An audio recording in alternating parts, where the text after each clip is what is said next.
Brighton speaking to members of the cast and crew of the 39 Steps. This is Sadie Doherty for the Vintage News.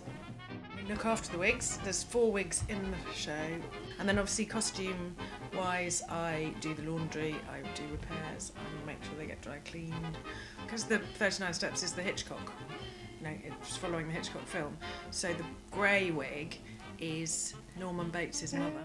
I've never seen a play with so many quick changes. Although there's 130 characters, a lot of that, like with the hats on the stage, it's like a bit of a dance, isn't it? It's kind of choreographed. There's bits where they run off and we're on the side of the stage and we take things and hand them back. And again, that's all part of the process. The way that we've kind of worked things, so in order to do it quickly, like this, I take a hat at one point and he just spits his whistle into the hat.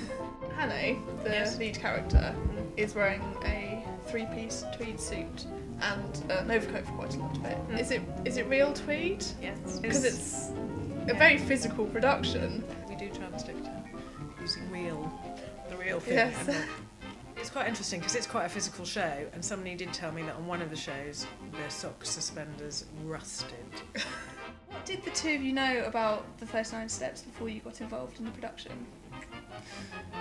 Certainly from my respect, I remember, I think we had to read the book at school, and so I had vague memories of the book. However, before I had my first audition, Fiery Angel, the production company, very kindly offer a free ticket to go and see the show, so you get a feel of the show. So that was my sort of reintroduction to it all, and I sat there watching it thinking, this is absolutely fantastic and I adore it and I really hope I get the job. So suddenly from this sort of vague childhood memory to this, boom, there it is, loud and live on stage, it was quite a leap, but I'm so glad to be involved in the show. The first show that I saw in the West End in London was actually 39 Steps before I ever started drama school.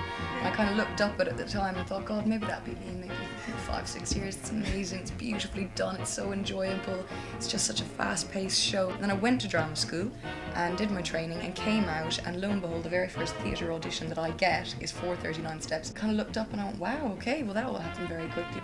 There have been quite a few films of 39 Steps. Do you look to any of them in particular to sort of influence your portrayal? Yes, I mean the one that we mostly took most of the inspiration from is the Hitchcock version, because the whole play is based around the Hitchcock version, so that informed a lot of the style of the show, and it's what we're trying to recreate as actors on the stage. Which of the characters do you enjoy playing the most?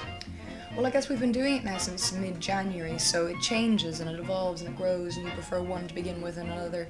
But I have to say that overall I think it's probably Margaret, merely because she's a Celt as well, and sort of, if you look at her, she's sort of got the poet of a soul, and she's a shy little crofter's wife, and I don't know, I just enjoy her. All of your clothes are made out of the fabrics they appear to be. They're not sort of easier to wear because you're running about a lot. So how is it wearing a 3-piece tweed suit? It's pretty tough because when it looks beautiful and it feels beautiful to wear. It's gorgeous. However, when there's hot, theatre lights on you and you're running around like an idiot and you don't get a chance to get off stage and get a drink of water, I am pouring with sweat. And I've also got nice, the audience says, nice thick woolly socks as well.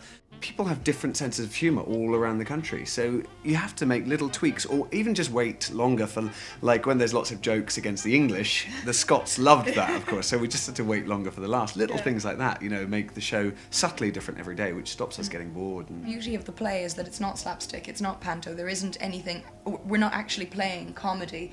We're earnestly trying to recreate this film that we're trying to do homage to or something. And by getting it wrong, by default, it's a comedy.